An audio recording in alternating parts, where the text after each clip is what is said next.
And Dr. Ella, Henry and Nicola, hey, have a wonderful, wonderful long weekend to you both. Taki care to all of you, absolutely. Lovely. And all to our listeners, thank you very much. A big thank you to Alex Higby for putting the last couple of weeks together. I'm Wallace Chapman. I'll see you 3:45 Tuesday. Checkpoint next.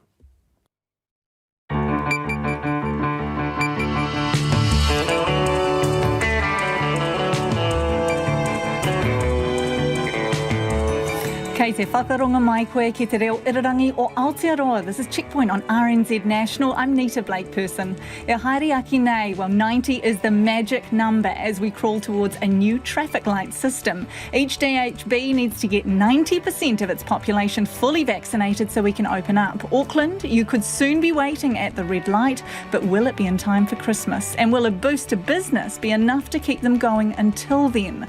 Today's plan doesn't have a specific vaccination target for Maori, and experts fear that could be devastating. Northland's got 2 new COVID cases, but Chris Hipkins says a lockdown isn't on the cards.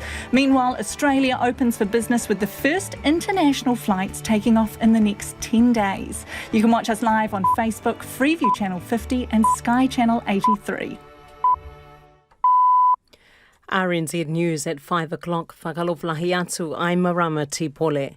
Opposition parties are rubbishing the government's new traffic light system as confusing and discouraging. Auckland will come out of the alert level system when its double vaccination rates hits 90%, leaving the rest of the country behind. Our political reporter Annika Smith has more. After hinting at a gold standard vaccination target, the government has set 90% double vaccination as its benchmark. Every DHB will need to reach the target before the alert level system is dropped, with Auckland free to move on its own if it reaches it ahead of the rest of the country. Opposition parties say far from providing a clear pathway out of restrictions, the new plan is a mess. Look, I've just got off the phone from some Aucklanders and I have to say that they're in despair, in tears. They see no way out to get out of the prison that Auckland has now become. It's a very complicated version of Freedom Day. You have to know, when will Auckland be free? When will the rest of the North Island be free? Will the South Island be free at the same time as the North Island that's outside Auckland? Auckland is on the cusp of achieving 90% of its eligible population with a single dose, but many other regions, such as Tairāwhiti and Taranaki, are lagging well behind. Te Pāti Māori say it's Māori who will be worst hit in the new system, likening it to Squid Games for Māori. Some Auckland businesses are welcoming the government doubling the COVID-19 resurgence payment, but are warning it will only make a small dent in their stack of bills. Front Row Hospitality co-owner Mike Jennings says their 4 Auckland pubs have suffered a loss of several million during the lockdown. He welcomes the government doubling the resurgence payment, but warns it won't solve all their woes. Mr Jennings supports the government's 90% vaccination target, and he says pubs will only serve punters who've had both jabs. A snap lockdown in Northland is not on the cards, despite 2 new cases emerging in the region today. The cases are isolating near Kaikohe and are contacts of a recently diagnosed case in Auckland. They're not connected to the earlier reported cases who visited Auckland. COVID-19 Response Minister Chris Hipkins says the 2 people were allowed to travel under Alert Level 3 and have followed all the rules. They had been tested as they were required to be tested as they were crossing the border. They have kept good records of where they've been, so contact tracing is proceeding at pace. So therefore, the feedback I've had from the public health teams at this point is that they don't think there's an uncontained risk here, that the risk is contained. A case investigation is underway, and so far it's identified a limited number of close contacts who are being tested. The Far North Mayor John Carter says the pair are being hugely cooperative, but vaccination is Northland's biggest ally. Given that this has happened now and will continue, it will happen again, I cannot do more than urge people to go and get vaccinated. It's the only way that we're going to get ahead of this issue. Just 60% of people have had a Pfizer jab in Kaikohe and 41% have had 2.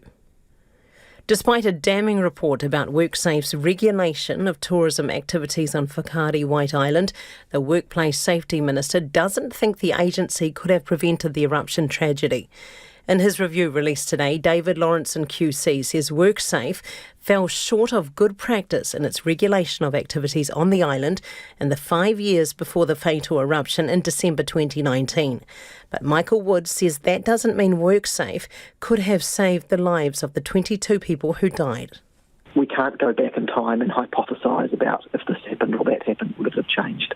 But there's nothing in Mr Lawrenson's report to identify that these areas in which WorkSafe was not operating at best practice would have made a material difference in terms of the outcome.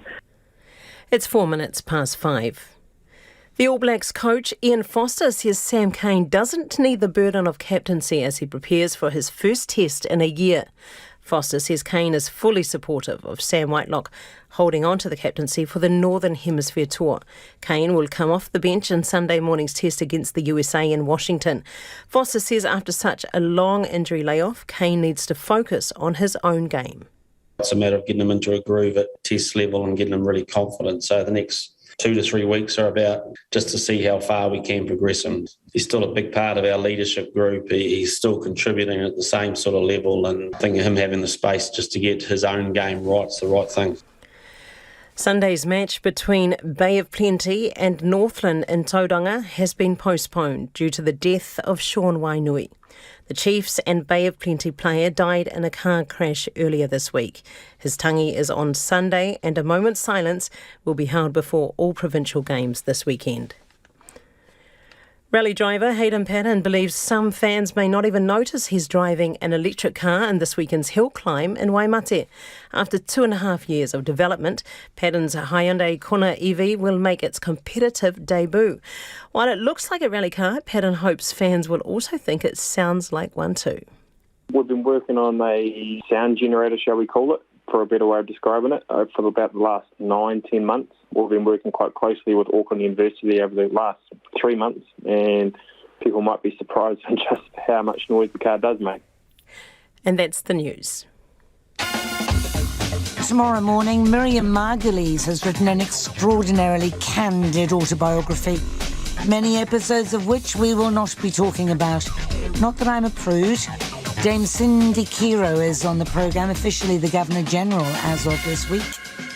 And Nathan Harris, whose debut novel, set at the end of the American Civil War, has rocketed him to fame. Call Kim Hello. Join me tomorrow morning from 8 on RNZ National. And now the short forecast from Met Service at midnight Saturday for Northland. Occasional rain with heavy falls tomorrow, especially in the east. For Auckland, Coromandel and Waikato, mostly cloudy. A few showers north of Whangaparoa, spreading in south tomorrow evening. Waitomo to Whanganui, also Bay of Plenty and the Central High Country. Mainly fine, becoming cloudy tomorrow morning with scattered rain at night. Gisborne, Hawke's Bay and Wairarapa, partly cloudy. Manawatu to Wellington, fine. Nelson, Bulla, Westland and Fiordland, fine. Becoming cloudy tomorrow morning with scattered rain from late evening. For Marlborough, Canterbury, Otago and Southland, fine apart from areas of cloud or fog this evening and high cloud increasing tomorrow. And for the Chatham Islands, mostly cloudy with the odd shower today. It's 5:07. Kia ora marama, tēnā koutou katoa, no mai hara mai ki checkpoint I tēnei rā. Well, Auckland put on that red light. Once the city reaches 90% double-dosed, a new COVID framework will come into play. Prime Minister Jacinda Ardern's laid out a new traffic light system, which involves DHBs reaching a 90% vaccine rate and vaccine certificates. Here's our political reporter Katie Scotcher. New Zealand is entering a new phase of the pandemic. COVID-19 is here to stay, and the government has today unveiled how it plans to manage this new normal. Our alert level system has charted us through a global pandemic in a way that kept us relatively free from the virus. And we now have our playbook written if we ever needed it again. But now we have vaccines. We cannot ask vaccinated people to stay home forever. So now we need a new playbook to reflect a population protected from COVID. And that's what this is. And here's how it will work. Green is very similar to Alert Level 1. There will be no restrictions for fully vaccinated people, but QR scanning will be required and mask use. To reach that setting, there must be limited community spread of the virus and a manageable level of hospitalisations. At Orange, there will be increasing numbers of cases in the community and more pressure on hospitals. There will be no gathering limits in places where vaccine certificates are used, increased mask use and social distancing. Red, the toughest setting, will be used when there are so many community cases. The hospitalisation rate becomes unsustainable. So here, while hospitality is open with vaccine certificates and retail is also open with the usual public health measures, gathering limits and physical distancing will also be required.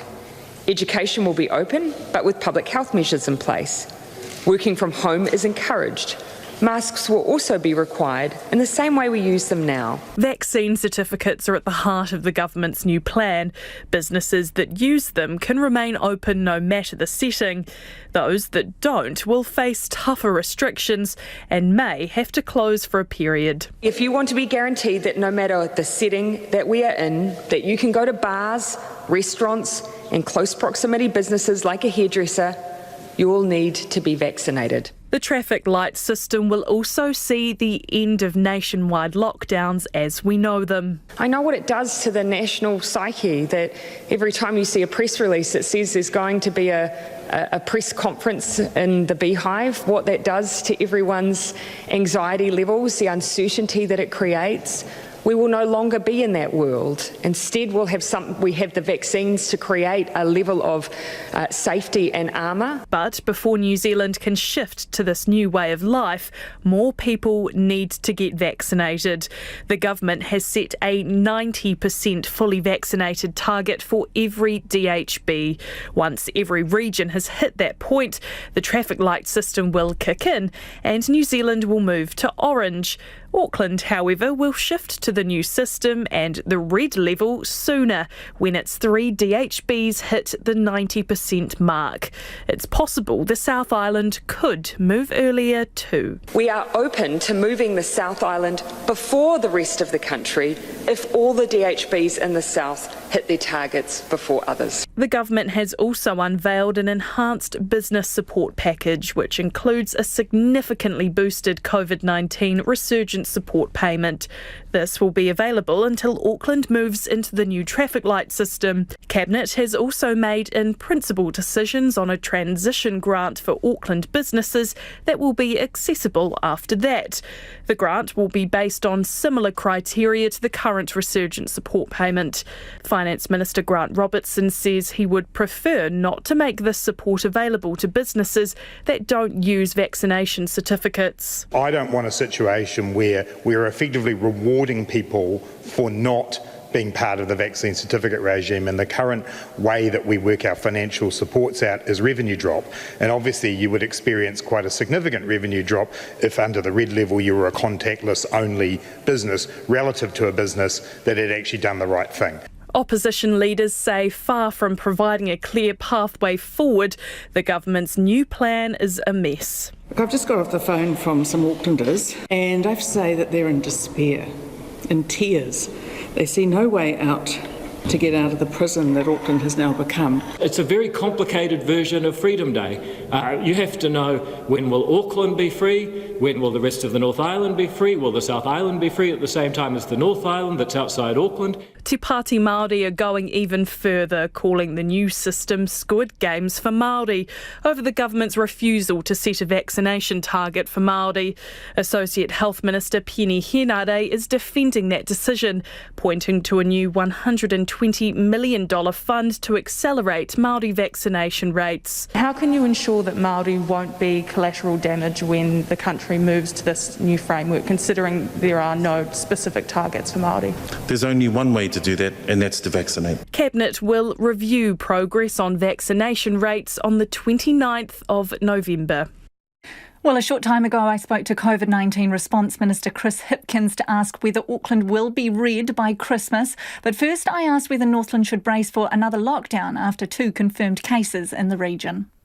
The feedback I've had so far is that these are people who have been very compliant, so they've been following the rules. One of the people who has been spending some time in Auckland was identified as a close contact of somebody who is a now positive case in Auckland. They had been tested as they were required to be tested as they were crossing the border. They have kept good records of where they've been, so contact tracing is proceeding at pace. So therefore, the feedback I've had from the public health teams at this point is that they don't think there's an uncontained risk here, that the risk is contained. But of course, if any further information comes to light that suggests that's not the case, then we'll let people know. So going into this weekend, Whangarei Northland can feel confident that they won't be shifting to Alert Level 3 snap lockdown on Friday night? It's not on the cards right now, no. But if things change, then of course, things change. But at this point, the feedback we're getting from our health teams is that they feel that these people have been very compliant, they've followed the rules, and the risk is reasonably contained. Are those cases self-isolating at the moment? They are at the moment, yes. And are you aware of a third case? I see a Whangarei pub is reporting that it also has a case which doesn't appear to be linked to those two. Is that a separate case that you're aware of? I haven't got any details on a third case. The only information I've got at this point is of those two cases. Right. Looking today at the roadmap that's been announced, a lot of information to take in there. We'll start with the 90% figure. By the government's own admission, that is very, very high. How achievable is that for all our DHBs? I think it's very achievable. We're very close to 90% in first doses in Auckland at the moment, and projections suggest that we could hit 90% fully vaccinated in Auckland by early December, and potentially sooner than that if people continue to come forward at the rates at a higher rate. If today's announcement spurs a bit of additional activity, we might get there before that. Around the rest of the country, there are some DHB, some regions that are doing very, very well. Capital and Coast very close to 90% as well. Canterbury looming up on 90% now. So there's good progress.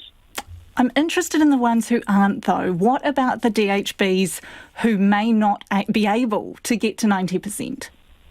So what we announced today was a significant amount of additional investment in those areas where vaccination rates are low, particularly focused on Maori, but we will also be doing a lot of outreach, a lot of work in those other communities with other demographics where vaccination rates are low. So a big push amongst younger people is school. We're working with schools to provide vaccination on school sites and so on to help get those rates up. A lot of carrot. What about stick? Is there a deadline with this? Because we could be waiting for months for some people to get across the line. We've said that the Cabinet will be checking in again on overall rates of vaccination towards the end of November, and we'll make further decisions at that point. We don't want to hold out unfairly or arbitrarily. So, for example, if an area is at 88% and they've got bookings coming forward that suggest that they're going to hit 90%, we don't want to disqualify them. We don't want to say that we wouldn't make pragmatic decisions at that point. What if they're not at 88% though? What if they're 84% and they're not moving?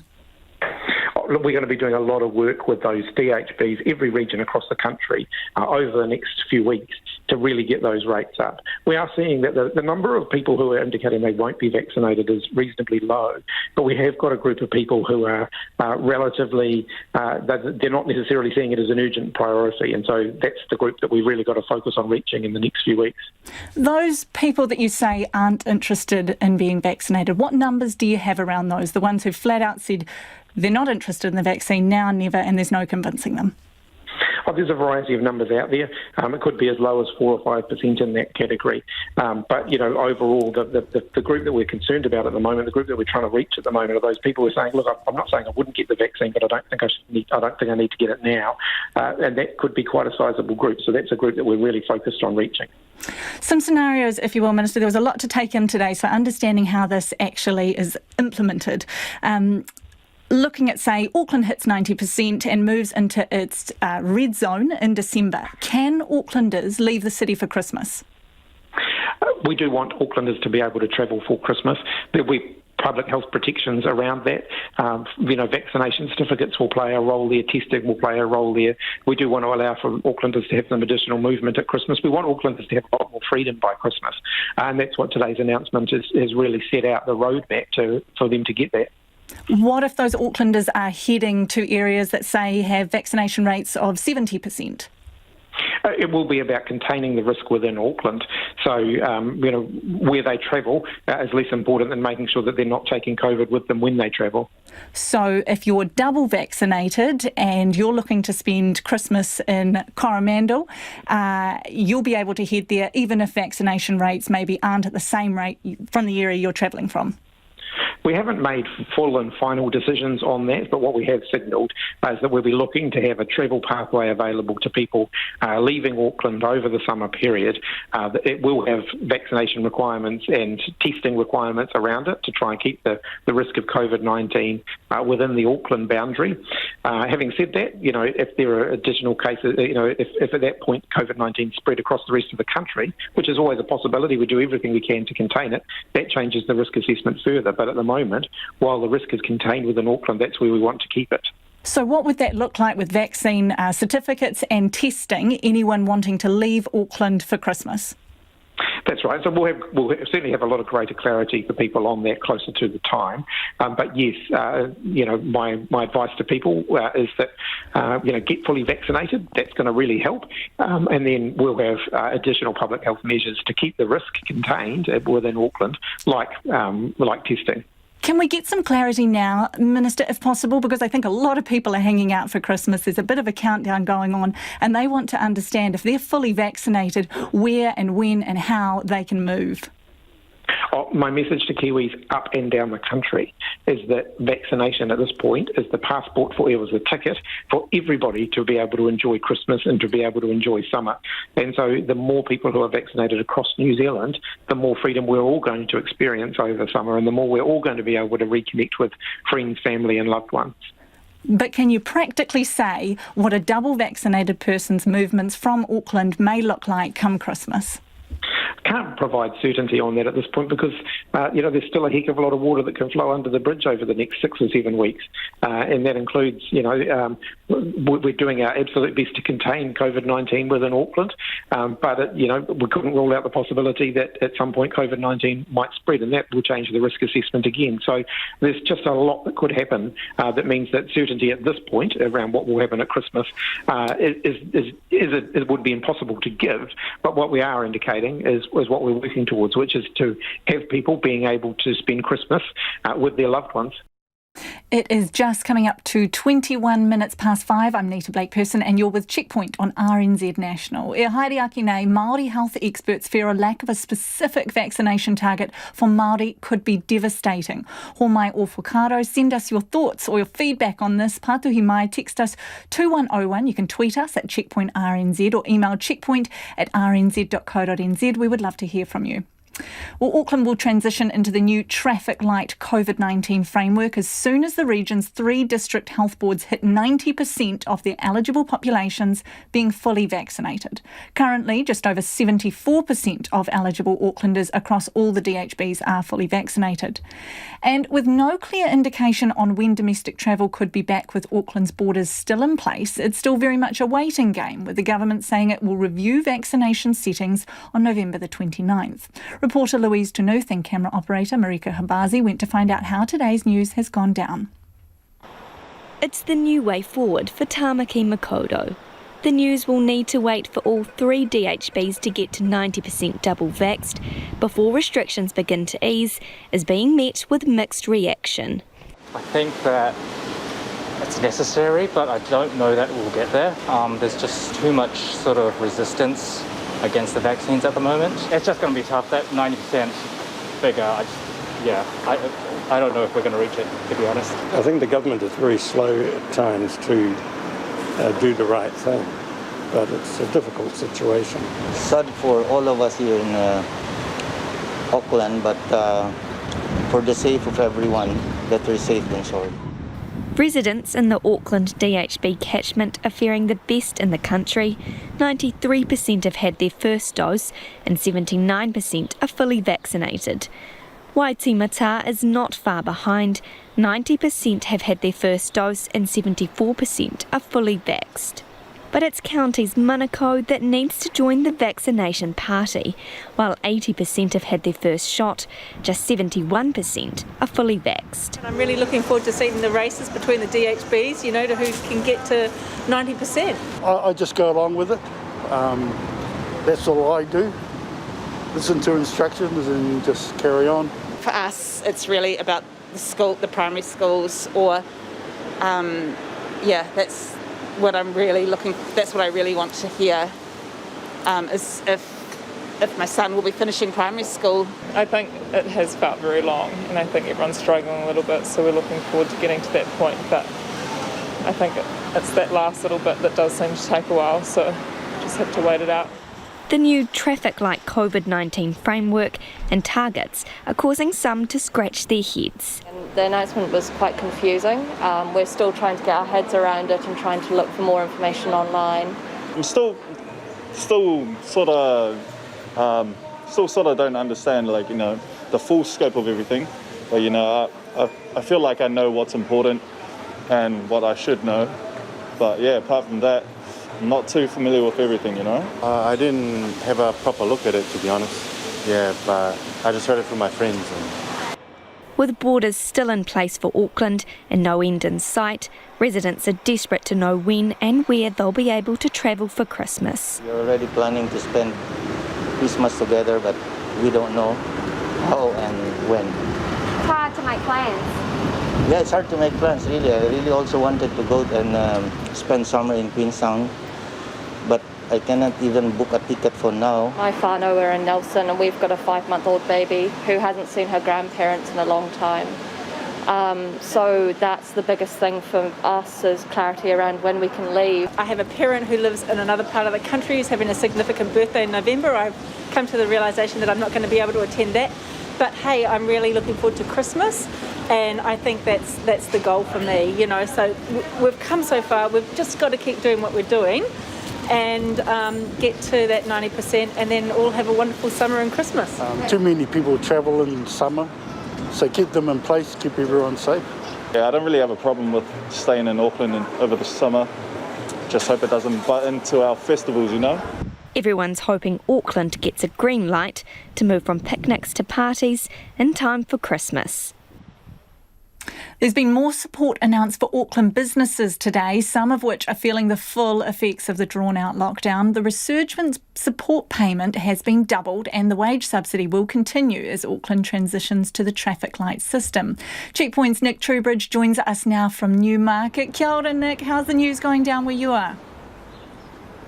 Kia ora, Nita. It's a fairly mixed reaction where I am, but let me paint a bit of a picture for our radio listeners first of all. This is, welcome to Friday night in Auckland. I'm standing outside Lumsden Freehouse, usually a really good place to grab a craft beer and a bit of a feed with your mates on a Friday night, but there is a grand total of 0 people sitting behind me, and it's going to stay like that for, who knows how long, at least until we go back to that red part of the traffic light. I'm coming up now to Bikes and Beyond, which is a beautiful little electric bike shop if you need one of those in Auckland. And we've got Chris with us, who's the owner. Chris, good evening. Good evening, Nick. Nice to talk to you. Now, talk to us first of all, Chris, about trying to sell bikes in the current climate, because as far as I understand it, you can't have anyone in the shop at the moment. Yeah, so we're just literally doing the most basic of things. We're having a helmet sale where we might sell the occasional bike, but nobody comes around. I mean, there is no one here, so we still sell a bike. But it's like everyone is at home asleep or full of anxiety and basically wondering what's next. Absolutely, and it's not just you on this block. We mentioned the Lumsden. We've got Archie's just ahead of us, beautiful little pizzeria, a couple of other cafes. What's it like for your neighbours? Talk to us about the Lumsden. That's where we feel blessed, because we're in an industry which is supposedly booming, and we're partly essential. But Evan next door in the Lumsden, of course, he's had to take out an extra mortgage on his house, and it's a slow death for all of us, because we've ordered bikes last year, so we get bikes this year meant to be for a normal season, so we're chock-a-block inside and full of bikes, selling 1/10 of what we should. And so everybody is suffering on different levels, and these resurgence payments are a stopgap solution. We need more than that humanly. As a family, I've got 4 kids on Waiheke, and all of those 4 kids love playing games with dad, love playing games with mum. But at some stage, life, interaction, social things. Talk to us about Waiheke. You've got a shop on Waiheke as well, and Waiheke at the moment is, I mean, it really is an island. I can't go there. You can go there after being in the middle of the city. But talk to us about that shop. How are things going over there? I imagine it's pretty dire as well. It's completely dead, yes. In difference to there, of course, we live upon people from Auckland visiting, and we're a little bit of a tourist destination. So like this, yes, of course, we see each other, and that's the same each other we see, but it's completely dead. There is no... Yeah, the holiday homes are empty, so I'd say 2/3 of the houses on Waiheke are holiday homes, so it's 1/3 full. 4 kids at home? Yeah. And your wife as well? Yep. What is it like? What is the personal toll? Tell us about the personal toll. You've got 4 kids, 2 of them are at high school on the Auckland side. What is it like for you and your family? Well, we were married for 24 years, me and my wife, and I left her 4 weeks ago. And that was really a result, I think, of all this, but also a result of 15 months of going between this world where there is a toolbox that Jacinda got right, and that toolbox is full of tools, and she's used them really effectively. I think till this lockdown, we were all really pleased, but this lockdown has been not managed in the way that I think is best. I think we could have done better. Talk to us, about the toll on your family. Could you go into that a little bit more? So basically, yeah, we lost words for what to talk about, and didn't see a road together. And so she moved out, and we're talking still. And I think what we need is maybe a plan, and it all holds together. It's the same thing in terms of these resurgence packets. They cover a hole, but the hole is without a bottom, and so you don't know where you're walking to next. There is really, what is the unknown? The unknown is the most feared thing there is. Absolutely. Hey, well, Chris, all the best. Thank you for talking to us. Really appreciate it. Nita, we're in Newmarket. Of course, those in Auckland who know Newmarket will know it's not just bars and bike shops. It's retail central in Auckland as well. You've got jeans shops. You've got all those sorts of shops. We'll be talking to another one of those retailers before 6 o'clock, so stick with us. We'll check back with you then, Nick. Hey, thank you, and thank you to Chris as well for speaking to us. It is 5:30, kia mau tonu mai. You're listening to Checkpoint on RNZ National. Maori health experts are worried about the lack of a specific vaccination target for Maori in the reopening plan announced today. Restrictions will ease once 90% of the population in each district health board area is fully vaccinated. But health advocates say that could be devastating. Jamie Tahana has more. Earlier this week, iwi leaders were unequivocal. Māori needed to be as protected as anyone else if the country was to open up. But today's announcement does not include a specific target for Māori. I rongo atu hau I etahi kōrero mai te iwi Māori e mea tuana me kake atu ki te kotahi rau pai heneti. Ko etahi atu e mea tuana ana ki te iwa te kau pai heneti.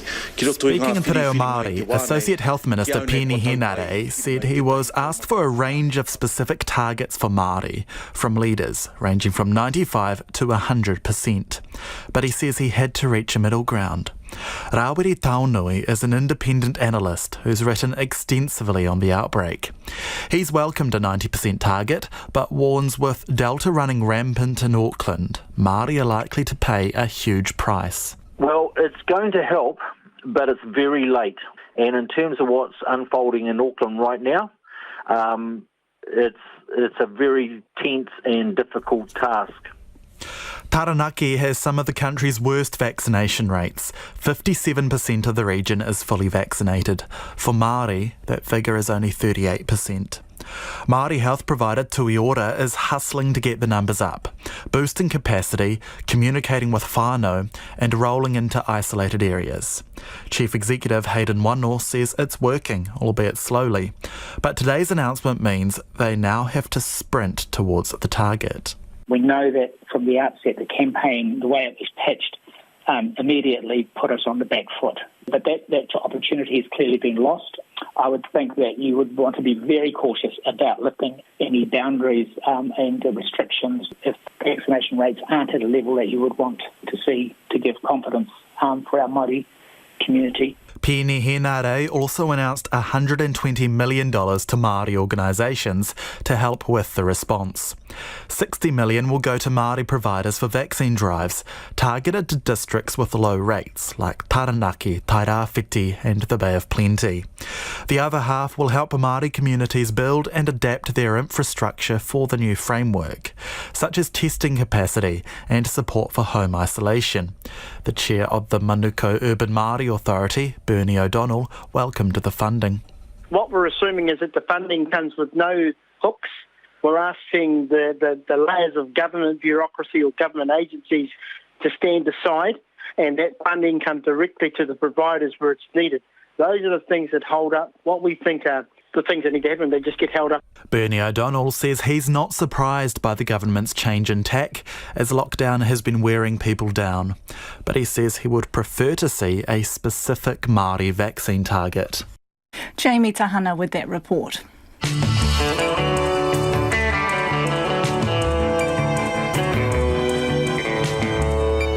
Kia ora i te iwi I haere aki nei I a checkpoint held hostage by the unvaccinated. Auckland business owners give their take on the traffic light system. Australia gets ready to open to the world and lights, camera action, movie magic inches closer in Upper Hutt. Ho mai o whakaro. Don't forget you can text us on 2101 and you can tweet us at Checkpoint RNZ, Facebook us, Checkpoint, or email checkpoint@rnz.co.nz.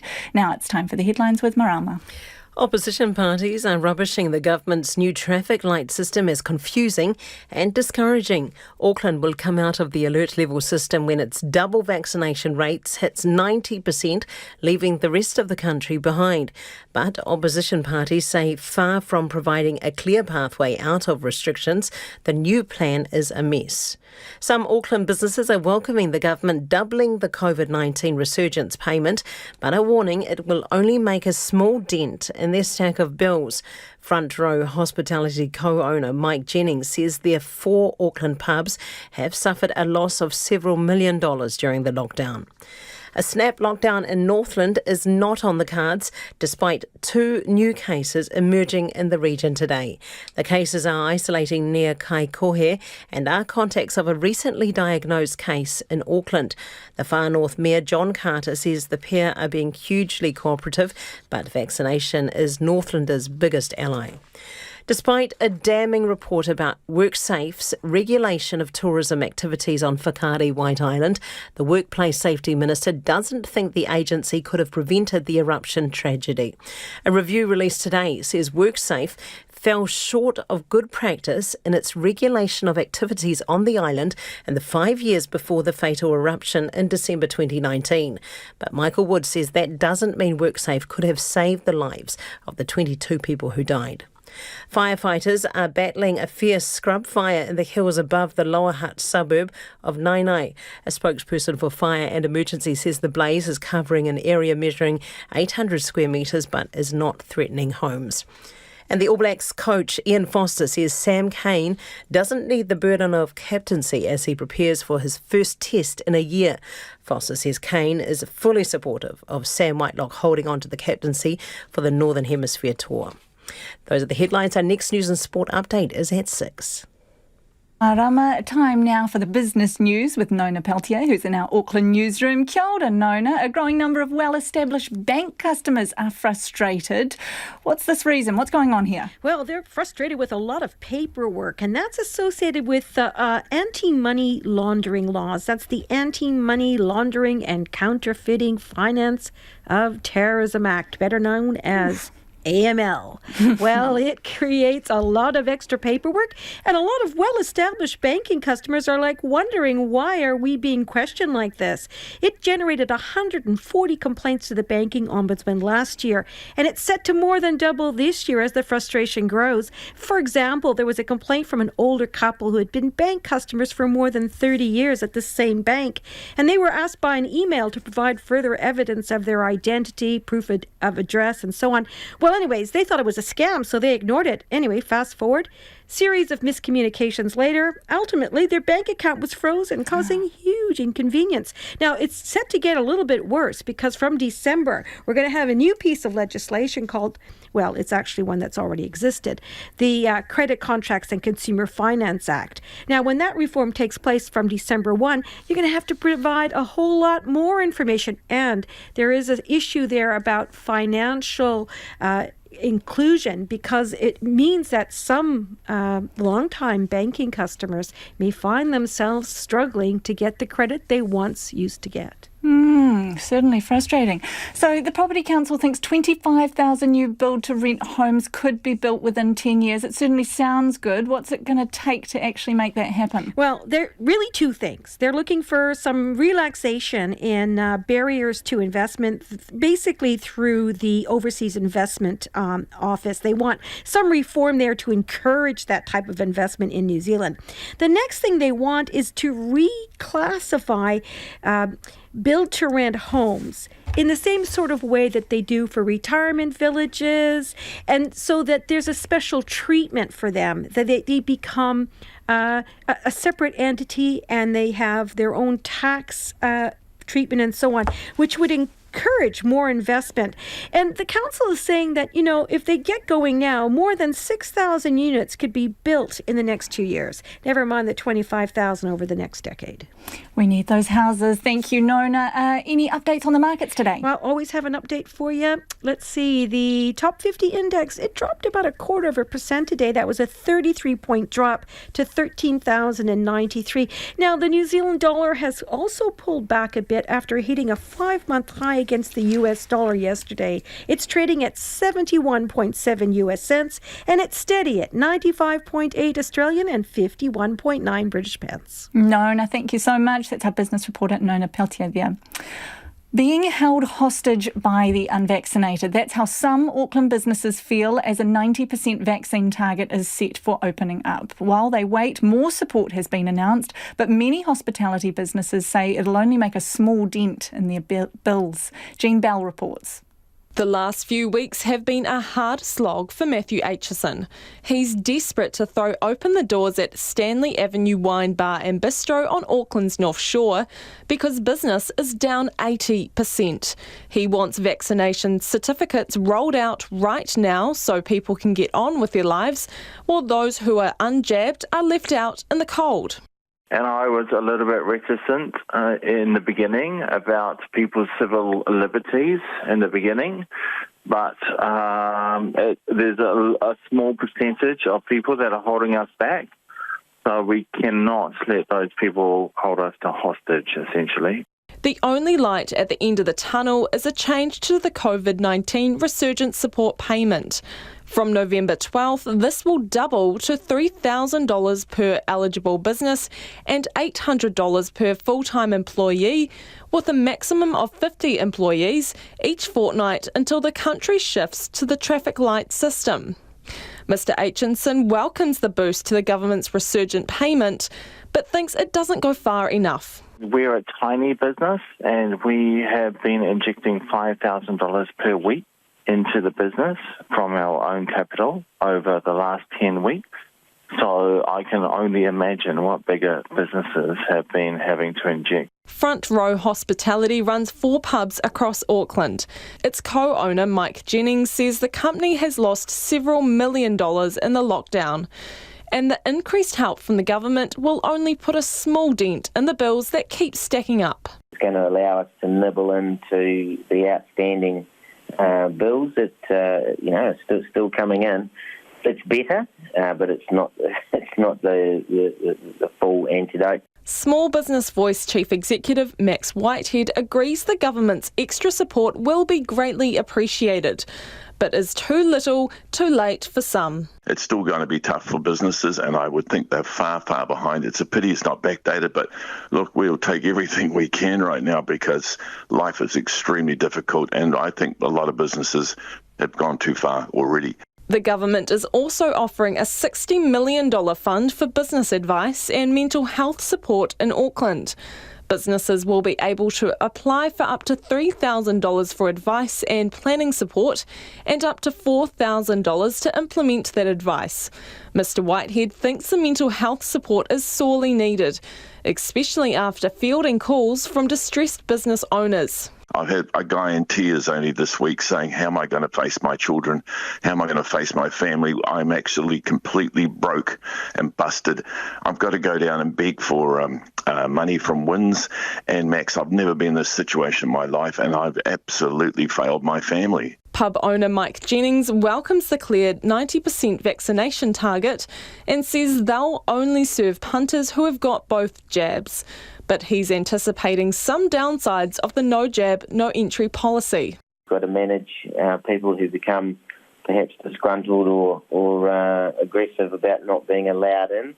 And then operationally there is a cost of having somebody to check vaccination certificates. So we've got to get our heads around that logistically, but we'll certainly be taking part. Finance Minister Grant Robertson believes government support should not be available to any business that chooses not to use a vaccine certificate.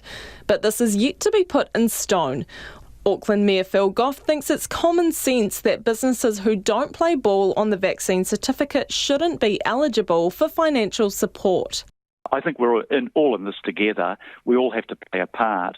And this incentivises not only individuals, but also businesses to make sure that everybody that can safely get vaccinated does so. Echoing the government's message, Phil Goff urges people to get vaccinated if they want to be able to visit their favourite pub or cafe as normal come summer. Well, staying with Business Reacts now, let's go back to Newmarket where our reporter Nick Trubridge is. Nick, who else have you been speaking to there? How are they feeling? Yeah, Nita, I'm on Broadway at the moment. Again, for the people who are watching and not listening, I'm looking across the road on Broadway. I am counting 1, 2, 3, 4, 5, 6 for lease signs within about, I don't know, it would be about 100 metres. And as we come down the road on Broadway, usually on a Friday night, this would be starting to get busy. You'd have people walking to work. You might have people walking over to the Lumsden over there. Great place to get a craft beer. But we've stopped outside Route 66. Now, this shop has been here for over a decade. I've got the owner with me, Todd. Over 3 decades, Todd. Correct me. Good, well done, correct me. Over 3 decades, started by Todd's father. Todd, let's start on that business package today. Of course, we've seen the amount double and we've seen the frequency of it increase. So it's going to be fortnightly instead of 3 weekly. What do you say? Oh, it had to happen.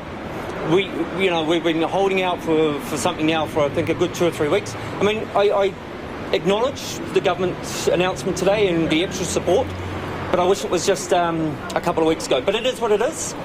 This roller coaster continues, yeah. We were talking to one of your neighbours here in Newmarket, Chris, at the e-bike shop across the road just before, talking to him about personal toll.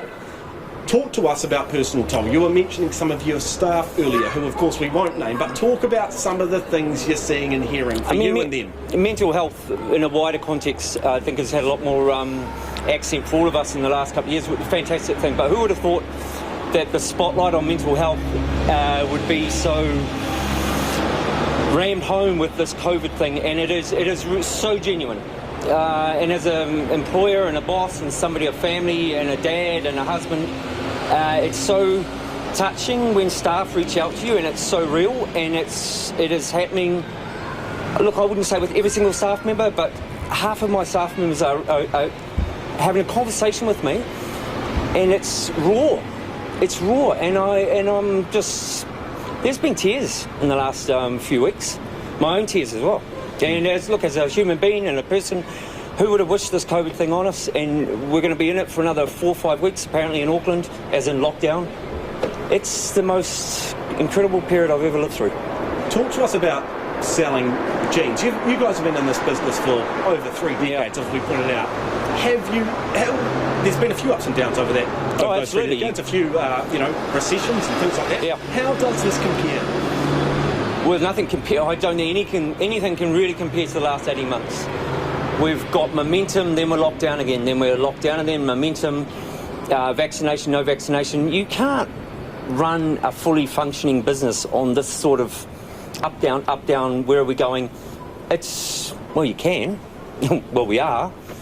But there's so much uncertainty around the next few weeks. Look, I'm double vaxxed.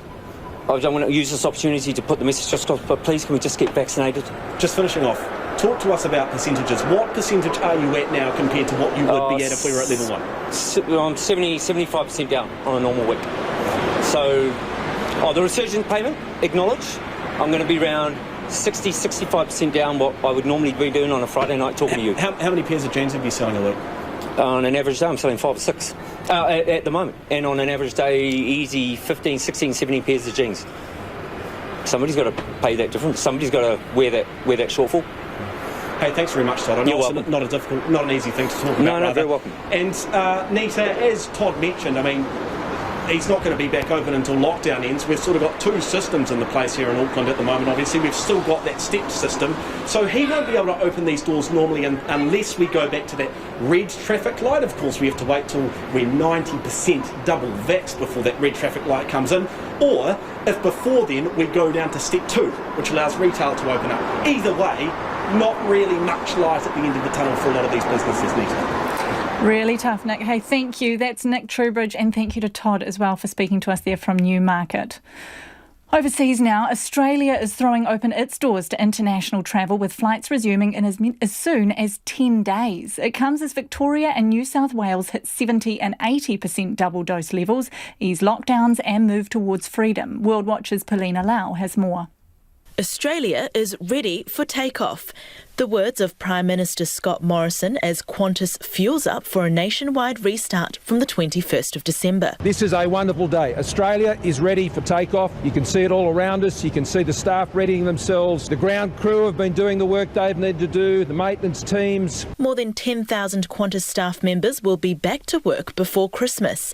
During the pandemic, 11,000 staff jobs were stood down. The national plan was all about opening up Australia safely so we can remain safely open. Australia is en route to be one of the most vaccinated countries in the world. Domestic routes will resume as state borders reopen and international travel is back on. The airline's CEO, Alan Joyce, says the business is getting back up and running. This 20 months is probably the darkest period in Qantas's 100-year history.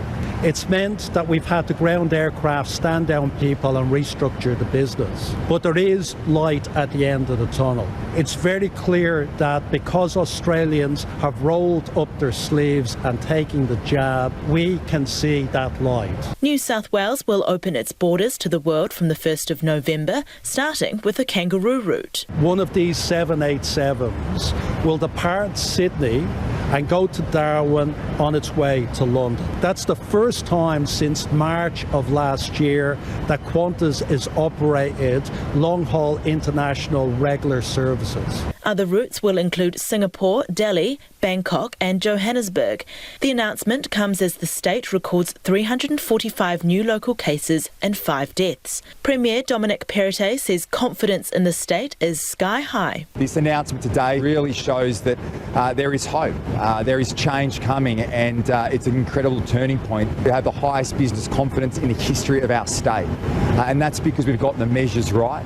By releasing restrictions in the way that we have, I think it's ensured businesses, consumer confidence is there. The people of New South Wales have made enormous sacrifices, like everyone around the country.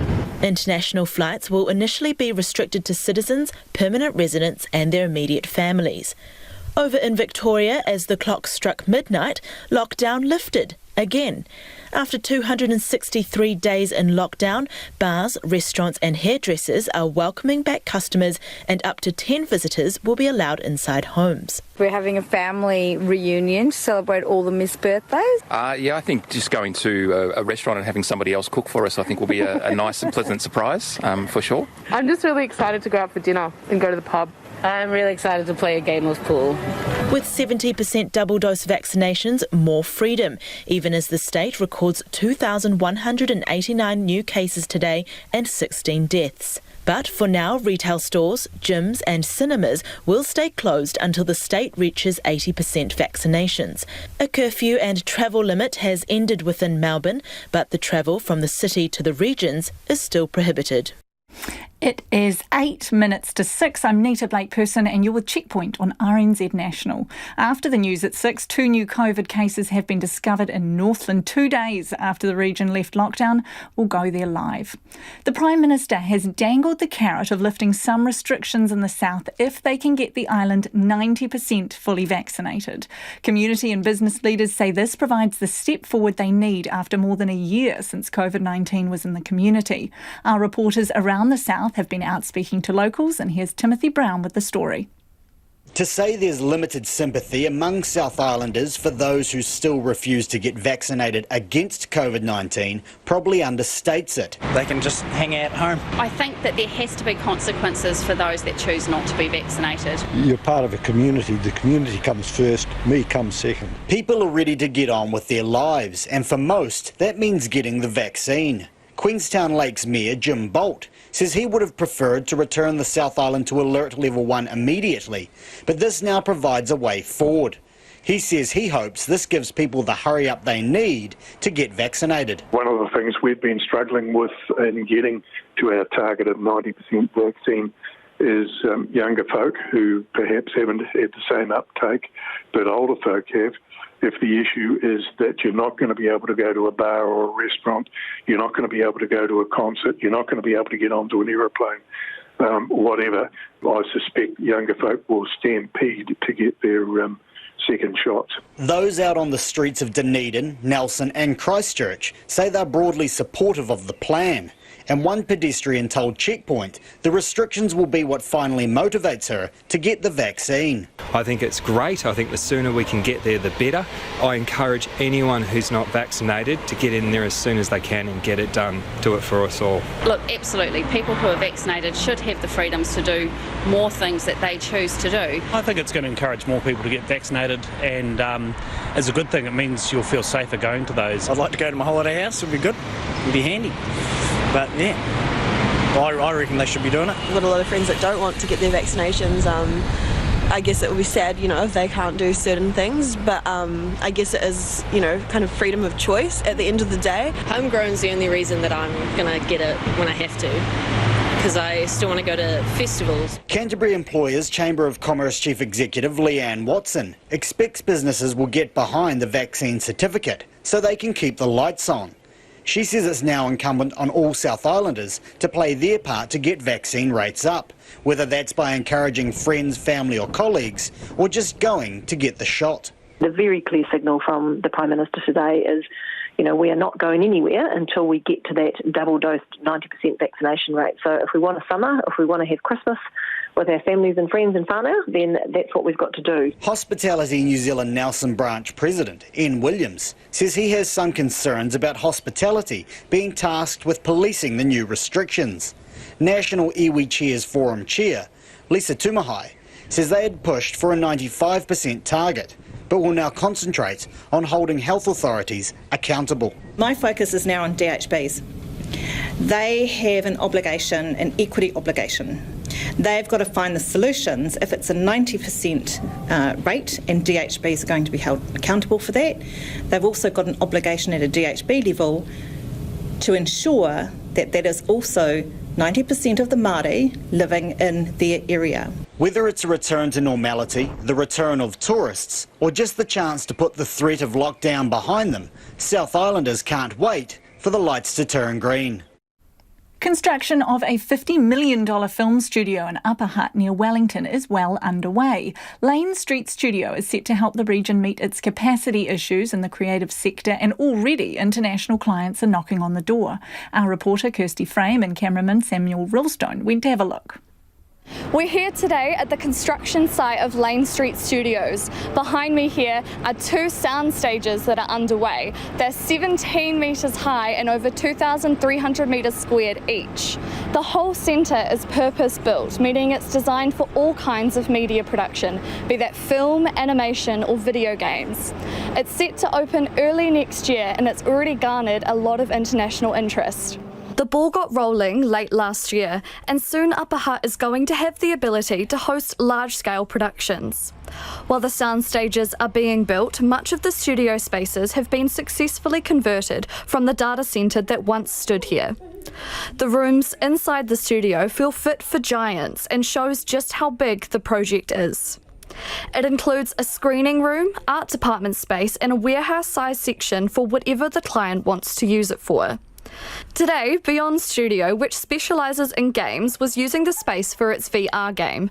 We got to test it out. So you're going to be playing our game Oddball that we made, and it's basically a free roaming game, so you're going to walk around wearing the headset and you're going to be able to shoot little digital balls at each other, and that's with this button here. Lane Street Studios Chief Executive Christy Grant says the project is going to further Wellington's international creative status. It's quite substantial.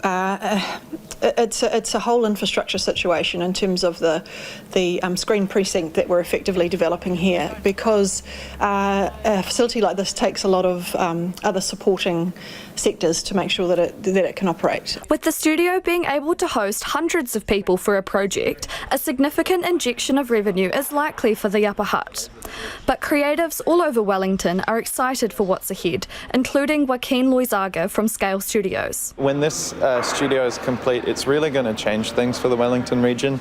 There is a bit of a capacity issue in the Wellington region, but to have this means we could hopefully have some more long-term projects. Scale Studios in-house sculptor Kim Beaton says it's going to open a big door for the region. The fact that it's here means that people can come. If this facility didn't exist, no one would even notice it, but it's here, and that means it completely opens the door for this region to be put onto the map, and we'd like to be part of that. Lane Street Studios is a third piece to Wellington's creative production repertoire after Miramar Creative Studios and Lower Hutt's Avalon Studio. The team in Upper Hutt are expected to help Wellington meet the overwhelming demand for production space. Screen Wellington General Manager Nikki Boucher says more opportunities for creative students are also on the horizon. Having more facilities to offer very large productions but also smaller international and domestic productions means that can open up even more the work experience opportunities for these students, internships, those kinds of things, and Lane Street, have made it a priority. Construction is set to be completed by April next year, if all goes to plan. That report there from Kirsty Frame and Samuel Rulstone. And if you were listening and would like to check it out, it was a lovely visual package that will be on our Facebook page, Checkpoint RNZ. Coming up to the news at 6 o'clock. We'll be back after 6 with more business reacts to today's plans around COVID pathways.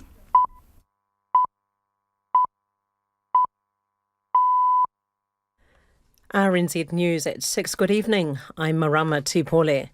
Aucklanders may yet be allowed out of the city by Christmas with some baggage attached. The government's announced Auckland will move out of lockdown and into a new traffic light system, allowing more freedoms once all the city's DHBs reach 90% double dose. COVID-19 Response Minister Chris Hipkins has told Checkpoint Aucklanders may be able to travel even if other regions haven't hit the same targets by then. We do want Aucklanders to be able to travel for Christmas. There'll be public health protections around that. Vaccination certificates will play a role there, testing will play a role there. We do want to allow for Aucklanders to have some additional movement at Christmas, and that's what today's announcement has really set out the roadmap for them to get that. Chris Hipkins is confident Auckland can reach 90% fully vaccinated by the start of December. Some Auckland businesses feel they're being held hostage by the unvaccinated and want vaccination certificates rolled out right now. The government has unveiled a 90% vaccination target for shifting to its traffic light system, which includes vaccine certificates. But Stanley Avenue Wine Bar and Bistro owner Matthew Aitchison wants vaccination certificates rolled out right now so people can get on with their lives, while those that are unjabbed are left out in the cold. And I was a little bit reticent in the beginning about people's civil liberties in the beginning, but there's a small percentage of people that are holding us back, so we cannot let those people hold us to hostage. Matthew Aitchison says business is down 80% during this lockdown. The Far North Mayor is hoping Kaikohe residents will get vaccinated to help protect themselves from 2 new cases in the region.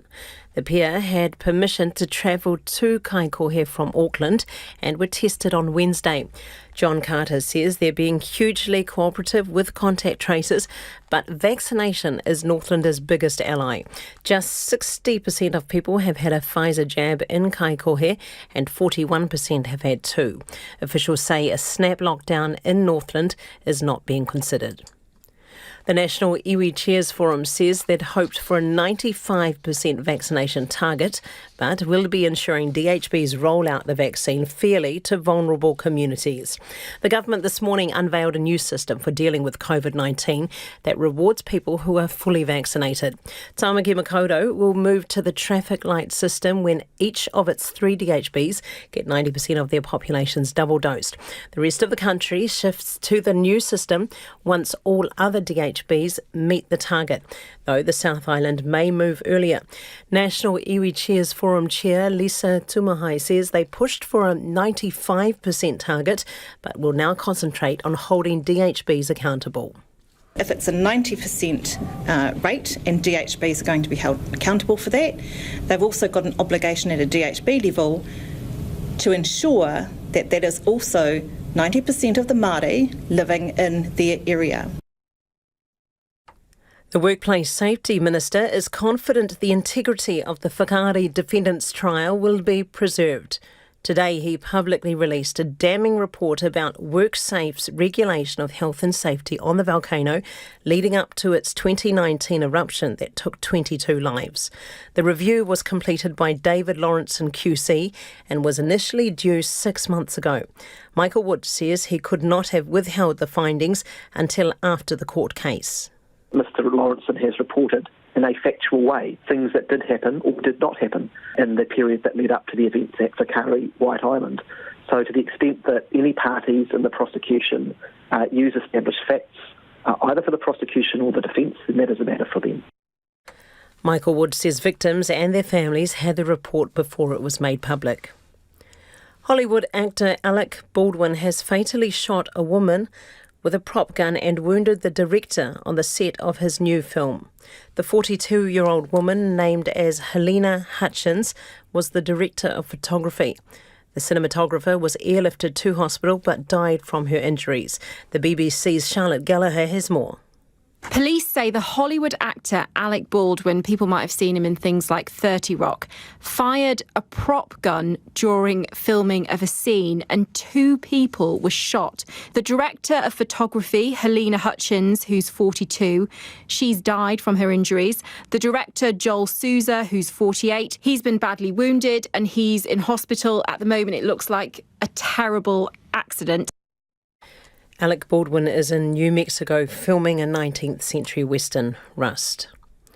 Back home, firefighters are battling a fierce scrub fire in the hills above the Lower Hutt suburb of Nainai. A spokesperson for Fire and Emergency says the blaze is covering an area measuring 800 square metres but is not threatening any houses. It's 5 minutes past 6. In sports, new All Black Josh Lord has been keeping things simple in his first few days with the side. The Taranaki Lock is set for a test debut against the USA Washington this weekend, having been named in the reserves. Coach Ian Foster says the 20-year-old Lord is rooming with skipper Sam Whitelock, which will be helping him.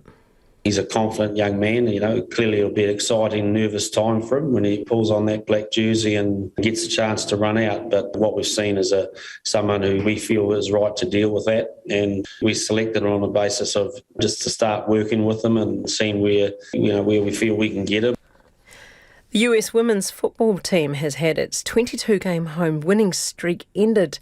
They've been held to a 0-0 draw by South Korea in a friendly in Kansas City. The US did, however, extend their home unbeaten streak to 61 matches. Scotland spin bowler Mark Watt says he's got plans to dismiss the top batsman in the world. Watt helped Scotland beat Oman this morning to qualify for the Super 12 stage of the T20 World Cup in the UAE. The Scottish spinner is set to come up against the likes of Kane Williamson and Virat Kohli. That's why you play the game, isn't it? To play against the big stars.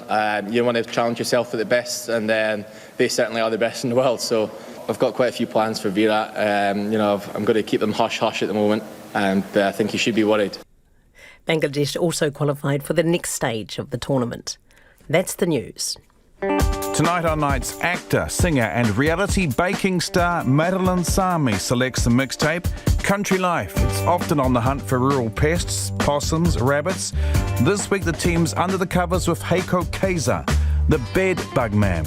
Because Danny Hume became the first and so far only New Zealander to win the Formula One Motor Racing Championship on this day in 1967, we got a fast and furious Sonic Tonic with me, Brian Crump, after the news at 7 on RNZ National. RNZ National, funded through New Zealand On Air. Here's our short forecast from Met Service to midnight Saturday for Northland. Occasional rain with heavy falls tomorrow, especially in the east. For Auckland, Coromandel and Waikato, mostly cloudy. A few showers north of Whangaparaoa spreading south tomorrow evening. Waitomo to Whanganui, also Bay of Plenty and the Central High Country. Mainly fine, cloud increasing tomorrow. Gisborne, Hawke's Bay and Wairarapa, partly cloudy. Manawatu to Wellington, fine. Nelson, Bulla, Westland and Fiordland, fine today. Becoming cloudy tomorrow morning with scattered rain from late evening. For Marlborough, Canterbury, Otago and Southland, fine, apart from areas of cloud or fog this evening. High cloud increasing tomorrow. And for the Chatham Islands, mostly cloudy with the odd shower today. It's 8 minutes past 6. Kia ora, marama. No mai hoki mai. Well, New Zealand, we have a target. All DHBs need to get 90% of their population double vaccinated so we can move into the next stage of the COVID response. That's a traffic light system, and vaccine certificates are the key. For lockdown Auckland, reaching 90% will mean freedom similar to level 2, at least inside the city border, and only if you're double jabbed.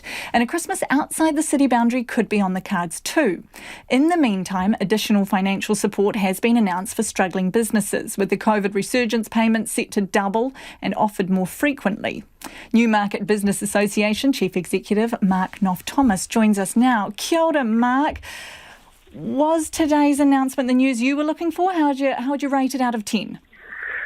Kia ora. Well, I think parts of today's announcement were great and other parts of it were a bit disappointing. I guess there are probably three things I'd say. One is that we asked for a framework and targets and they gave us that. So that's a good thing. But I'd sort of question if the targets are the right ones. The second thing is we asked for more money and resurgence payments and they've delivered on that, and that's a really good thing. I think those payments will go a long way to help business. But I would have thought they could have actually done that from next week as opposed to the 12th of November. But the third thing, which is the thing for me, which is most concerning, is the gap from where we are right now to when we will be able to start trading under the new traffic light system. That's the big unknown, and that could be best case scenario 3 weeks, worst case scenario sometime in November or December. And where does that leave you between now and then? Is the boost enough to get you through? Well, not really. I think it will be for some, but not for everybody. So, there's a lot of people who are very stressed, and feedback I've had from retailers today was they're pretty upset largely from retail and hospitality providers. They just want to trade. And I think the overarching sense is that, most people have followed the rules. They've done what they're supposed to do. They've got double vaccinations done. And most of our consumer, like for Newmarket specifically, for our consumer demographic, they've followed the rules and they're highly vaccinated too. So they say, well, why can't those people come and do some trade with me because they're vaccinated and I'm vaccinated? What's wrong with that? That seems to be the problem people are having, that they've done what they're supposed to do, but the goalposts keep being shifted a wee bit. What about actually implementing the traffic light scheme when we do get there? Are you confident businesses have the resources and the capabilities to make all of those checks and balances happen? People will make it work because they are so desperate to start trading again. Businesses, they're getting all the support from government and they need it, but what they really want to be doing is trading and getting back to doing what they do. I'm a wee bit concerned about the traffic light system for hospitality in December, which should be for them like one of the biggest parts of the year for them trade-wise, and there'll still be some quite hefty restrictions around some larger venues in particular with the numbers. But essentially, people just want to get back to trading. So I think overall, the announcement today was okay. It wasn't amazing and it wasn't terrible. It was okay. We've got that date for the end of November when this is going to be reviewed. We'll see how things are going. Cabinet will take another look. If business in Auckland and Newmarket specifically isn't able to get back to some form of trading by early December, what's that going to look like for you guys? Well, we've already lost. Places have already hit the wall under this current lockdown. We've lost a few businesses already, and there will be more to come, undoubtedly. If people can't start trading and clearing stock in the near future, that's going to be more problematic, and the government will have to look again at what they can do, because long term, this lack of trading for a long period of time is really just totally unsustainable. Just lastly, Mark, how about sweeteners? We didn't hear any today, incentives to get people out of the house when we are finally allowed, vouchers, outdoor trading options. Would you like to see anything there?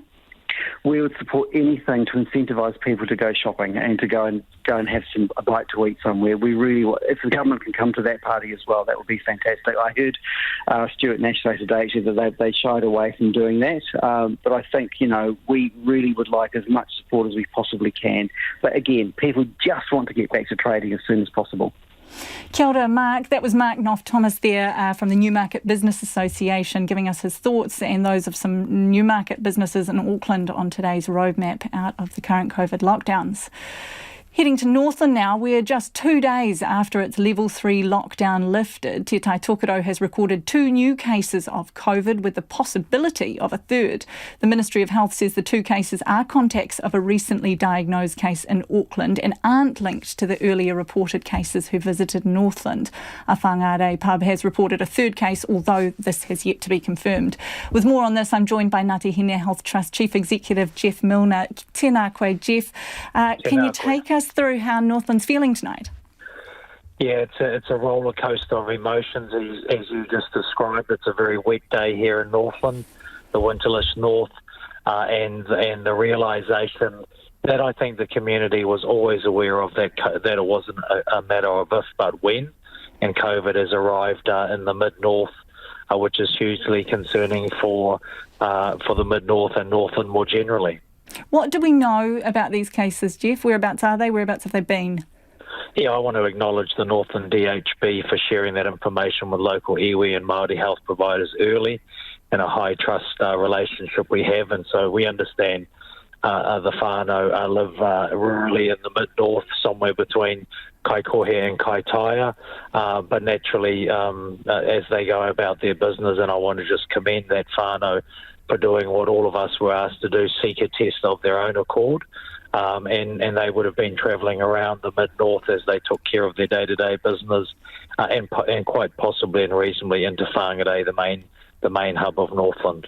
So do we have any locations of interest so far, Jeff? Generic locations at this stage, and so the Ministry is asking pretty much those who live between Kaitaia and Kaikohe to get tested. That's not a new message.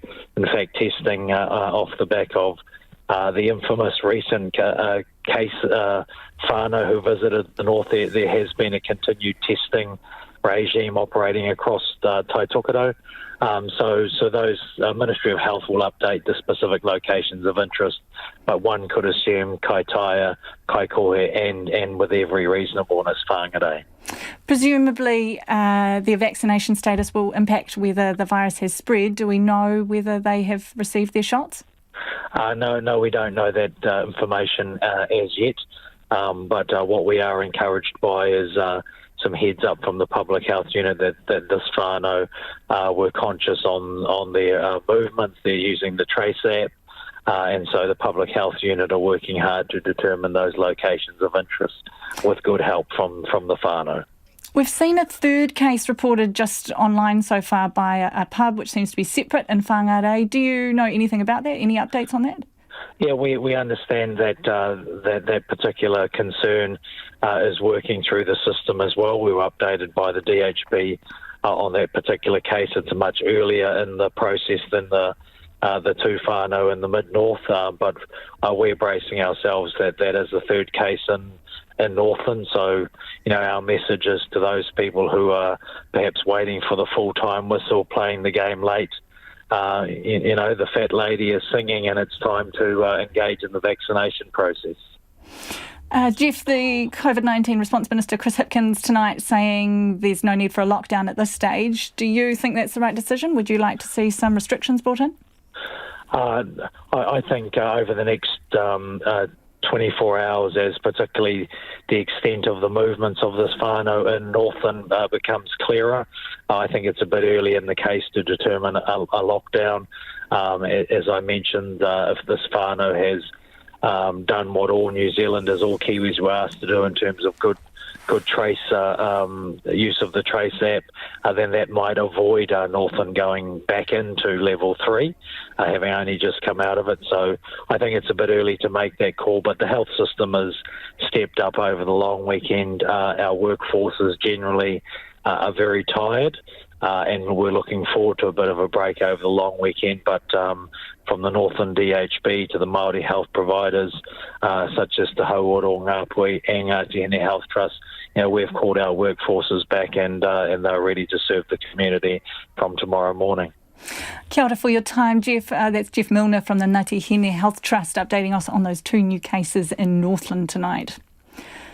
Well, from confusion to support, people in provincial New Zealand are digesting the government's new COVID-19 protection framework. It packs in plenty of detail, and while some have their eyes on the 90% target, others are sceptical about what it will herald. Jimmy Ellingham reports. Northland vaccinated more than 5,000 people on Super Saturday, over 3% of the region's population.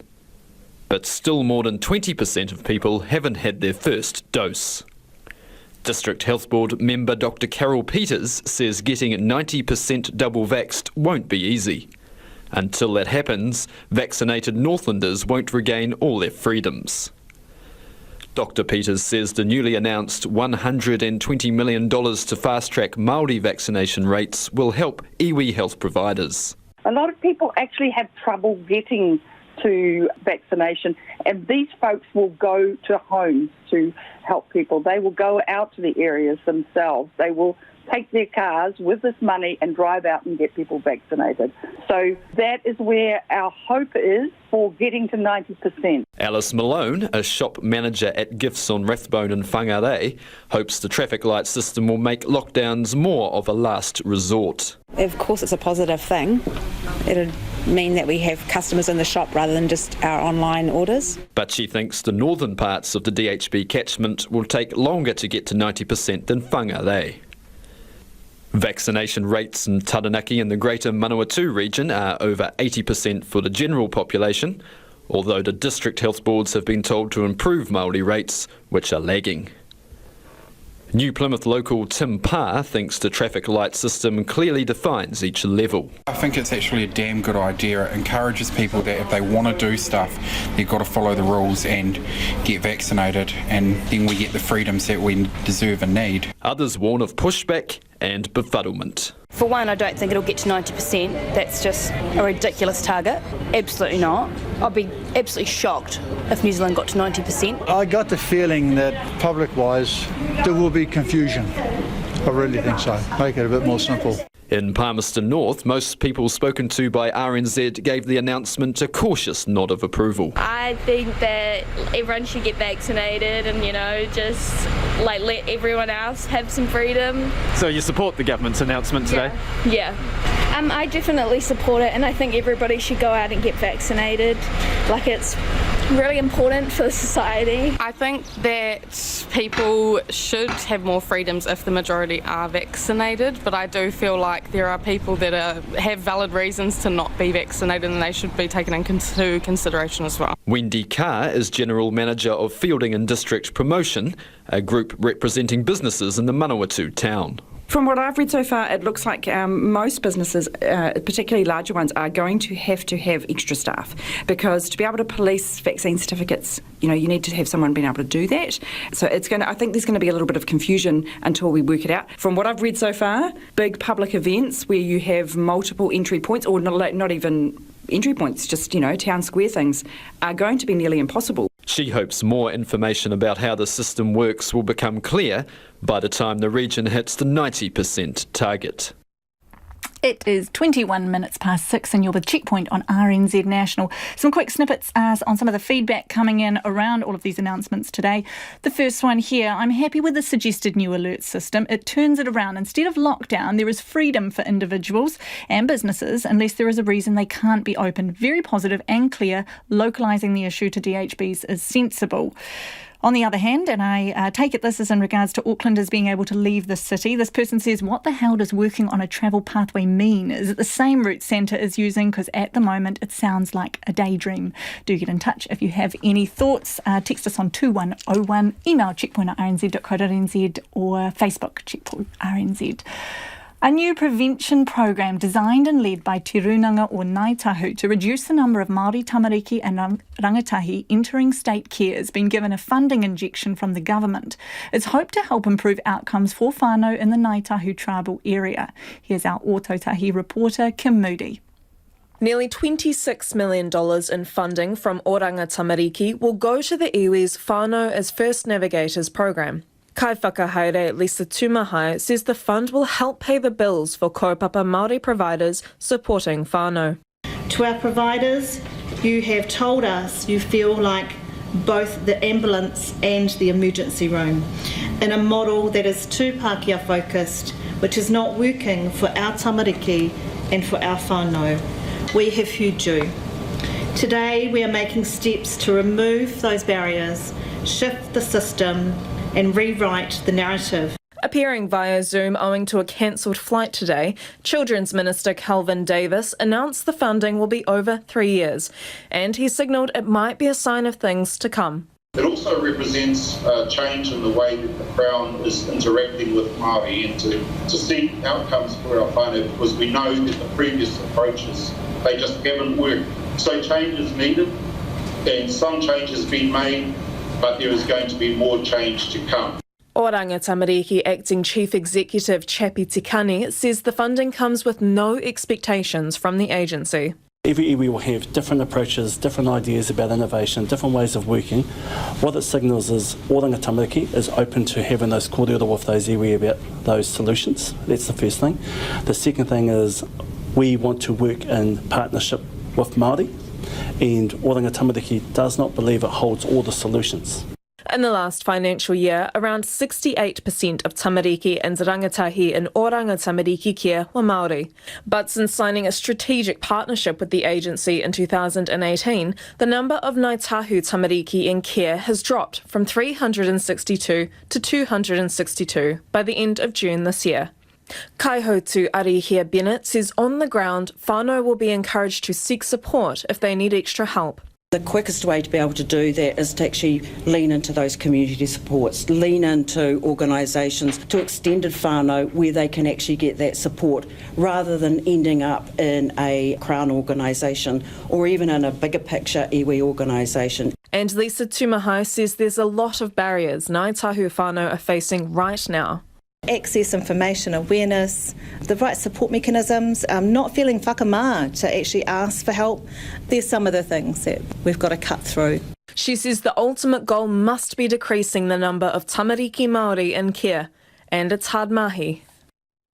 A Christchurch woman who has a medical exemption to not wear a mask says the judgment and stigma she faces in stores makes her condition even worse. Jodie Devine carries an exemption card to show she doesn't have to wear a mask because of historic childhood trauma. She told our reporter Rachel Graham she wants people to realise some people not wearing masks have legitimate reasons.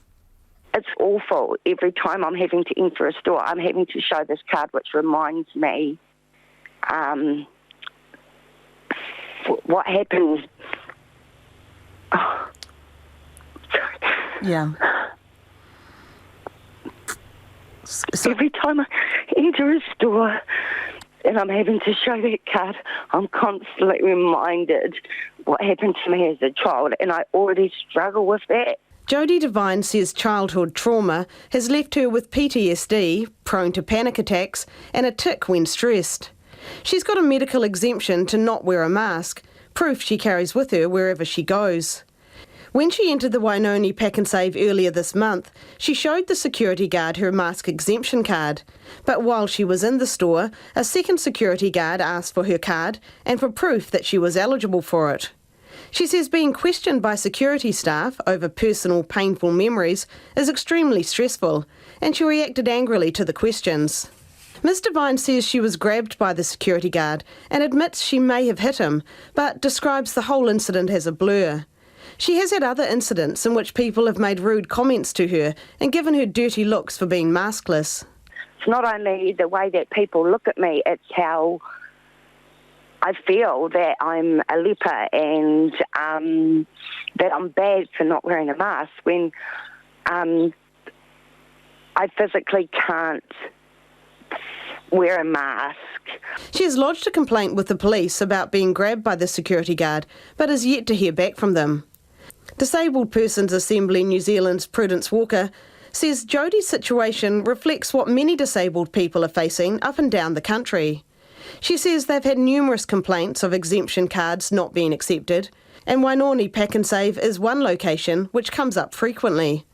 Ms Walker says under the Health Act, people who cannot wear a mask do not have to do so, and they shouldn't need to provide any further proof. I would like to see an environment where we don't have the exemption cards and people don't have to justify themselves and be threatened and have to reveal really personal information about that. Pack and Save Wainoni directed any response to the Foodstuff head office. A spokesperson for Foodstuffs, Annette Laird, says they dispute Miss Devine's version of events. She says when Miss Devine visited Pack and Save Wainoni, she did not provide her mask exemption at the entrance of the store, and when asked for it, became both verbally and physically abusive, pushing her way in. She says after a further outburst in the store, the customer was asked to leave. Ms Laird says abuse of any kind is unacceptable and will not be tolerated. She says they appreciate some customers can't wear masks while they're shopping, and when this is the case, customers are politely requested to provide their mask exemption documentation. For a bit of positivity, let's go to the US state of Wyoming, where a 94-year-old woman is spreading kindness in her community and across the country through hug coupons. The CNN's Hayley Roeder has more. And I send them in my Christmas greeting. If you've been around Casper, Wyoming, you've probably noticed 94-year-old Selma Schneider. For years now, Schneider's been proudly giving out free hug coupons to spread kindness. I thought it would be nice to have the hug coupons to hand out to others. And it started as a very small venture, but it's grown tremendously through the years. Schneider has not only made an impact locally, but also around the country. She started handing out coupons on airplanes, at treatment centers, and even the grocery store to brighten others' days. When I was checking out one day, I gave a gentleman one, and he said, well, could I have 5 more? My grandchildren are coming to visit me. Schneider says seeing how this small act of kindness can have a huge impact on people is inspiring.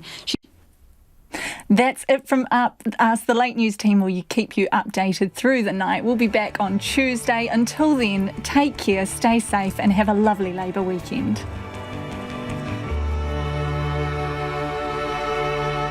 RNZ News headlines at 6:30. The Health Minister says Aucklanders may be allowed out of the city by Christmas once all Auckland's